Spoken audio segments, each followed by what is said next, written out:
we shall reflect on the life of St Magdalene of Canossa. St Magdalene of Canossa, foundress of the Canossian family of the Sons and Daughters of Charity, was born at Verona on the 2nd of March 1774. Her father, a wealthy marquis, having died when she was barely 5, and her mother, having remarried soon after, the young girl was brought up by an uncle and given a good education. In 1799, Magdalene started her work for poor girls, and the following year began to provide some of them with accommodation. In the year 1803, she opened her first school and wanted to live there, but returned home in deference to her family's wishes. In 1808, she founded her religious congregation for the educational and healthcare apostolate. At the time of her death, on the 10th of April 1835, there were 5 houses of Canossian sisters. Today the congregation has almost 4,000 members in 395 houses in many countries.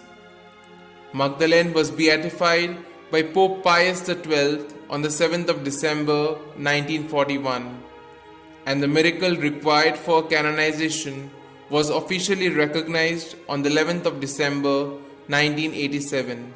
She was canonized by Pope John Paul II on the 2nd of October 1988.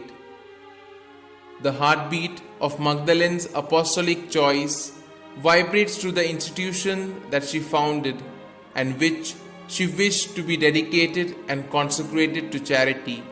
She lived during the Napoleonic times of revolutions, invasions, and restorations, which left a trail of evil behind them. She wished to provide for all these. The hallmark of her personal charisma was her ability to distinguish Christian charity from philanthropy. The cultural changes of today have brought in their own wake crops of evils. St. Magdalene meets these challenges today through her sons and daughters of charity. With her as their model of being all things to all men, the Canossians run schools for all age groups, as well as special schools for the blind, the handicapped, and the slow learners, for those of the silent world, as well as training centers for nurses and daycare schools for others. All these flourish, and through them, all the Canossians make God known so that He may be loved. In the villages, they worked for the social upliftment through informal education and Mahila Mandals, dispensaries, mother-child projects, preventive health care, and leper clinics. They also dedicate themselves generously in parishes and Sunday schools, as well as serving the poor, the youth, and the marginalized, realizing today the objectives that Saint Magdalene had long foreseen for them.